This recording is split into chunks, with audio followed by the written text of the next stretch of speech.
Hello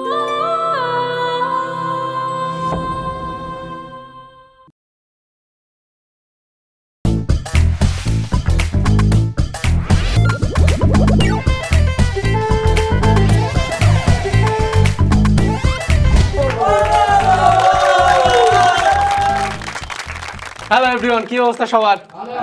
hi, আমি তারেক মাহমুদ। যাক, এতগুলো লোকজন দেখে খুব ভালো লাগতেছে। না, এতগুলো লোক আমি আগেও দেখছি, আমার পরিবারে অনেক লোক আছে। একে একে করে সবার কথা বলি।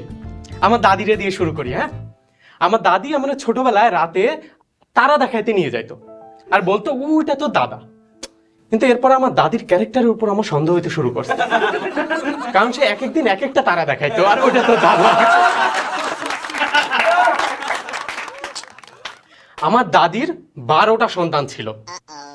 মানে আগের জামানায় তো ইন্টারনেট ছিল না এন্টারটেইনমেন্টের জন্য, তো তারা ওই 10-12টা সন্তান পয়দা করতো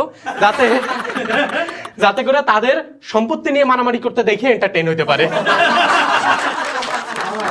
একবার চিন্তা করেন, আমার দাদি জীবনে 12টা বছর খালি পেটে লাত্তি খাইছে।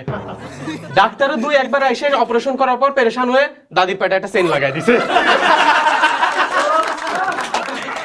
আমার দাদা ছিল অবসরপ্রাপ্ত।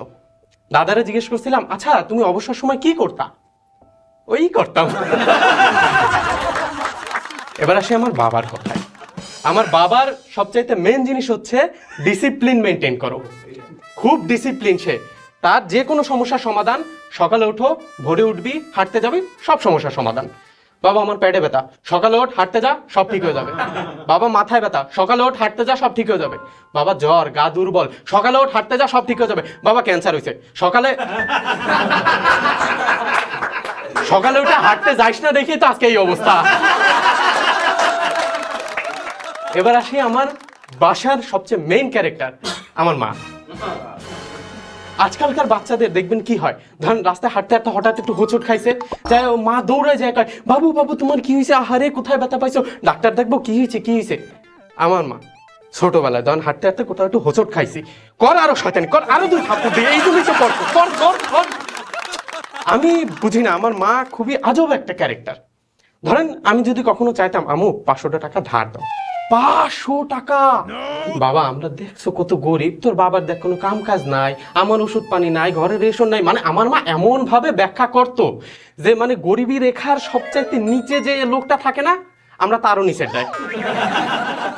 কিন্তু এই একই মারে যদি আমি আবার বলতাম যে ইস সকাল অফিস যাইতে হবে, 1000 টাকা ভাঙটি তো নাই, রিক্সাওয়ালার কি দেবো, দে দে দে ভাঙাই দিচ্ছি, দে দে দে। আমার ক্লিয়ারলি মনে আছে, আমার মা একদিন আমাকে ডাইকে বলতেছে, এই বাসায় যা তো, যা দেখ ঘরে চেয়ারের উপর একটা নীল গামছা রাখা আছে। বিশ্বাস করেন ভাই, আমি ঘরে যাই, চেয়ার তো চেয়ার, পুরো ঘর তন্ন তন্ন করে খুঁজেও কোথাও একটা নীল গামছা খুঁজে পাইনি। যাই করতেছি, মা নীল গামছা তো নাই। দেখবি কেমনে, মোবাইল দেখে দেখে তো পুরো চোখটা নষ্ট করছো। আমার মা, আমি ক্লিয়ারলি দেখলাম, ঘরে ঢুকছে, যা একটা সবুজ গামছা বাইর করে নিয়ে এসেছে। এইটা কি নীল? হ্যাঁ চুপ, বেশি বোঝা তুই আমার চাইতে, তুই আমার পেটে হইছ না আমি তোর পেটে হইছি। আমি বুঝলাম না, মানে আমার জন্ম হওয়ার সাথে রং চেনা সম্পর্ক কি? দেখ, এতজনের কথা বললাম, আমার আত্মীয় স্বজনের কথা তো একটু বলতেই হয়। ছোটবেলায় দেখতেন হচ্ছে, আজকালকার বাচ্চাদের দেখবেন যে মানে আত্মীয় স্বজন আসলে মারা কি বলে, মারা বলে যে বাবু গেস্ট রুমটা খুলে দাও তো, আন্টিদের বসতে দাও। আমি মিডিল ক্লাস ফ্যামিলিতে বিলং করি। ছোটবেলায় আত্মীয় স্বজন আসলে, বাবু উঠে বসো তো, আন্টিকে বসতে দাও। সে পর্যন্ত তো ঠিক আছে। আমি দেখতাম বাসায় আত্মীয় স্বজন আসতেছে, মানে আত্মীয় স্বজন না, আসতেছে চা সিঙ্গারা পুরি পেঁয়াজু বেগুনি আলু চপ সব আসতেছে। আমার টার্গেট থাকতো কখন তারা যাবে, আমি তাদের খপ করে ধরবো। কিন্তু বড় হওয়ার পরে এই আত্মীয়রাই সবচেয়ে বেশি প্যারা দেয়। কারণ দেখবেন তাদের এসে একটাই কোয়েশ্চেন, বাবা এর পর কি প্ল্যান, পর কি প্ল্যান? একবার তো একজনের বিরক্ত হয়ে বলেই বসছি, প্ল্যান তো ছিল আপনি গেলে সিঙ্গারাগুলো খাবো, কোক তো আপনি আগেই সব খায় ফেলছেন। দেখ, তো সবার উদ্দেশ্যে একটা কথাই বলি, যে পরের প্রজন্মের জন্য মুরব্বী কিন্তু আমরাই। তো তাদেরকে কি গল্প শোনাবেন এটা আপনার হাতে।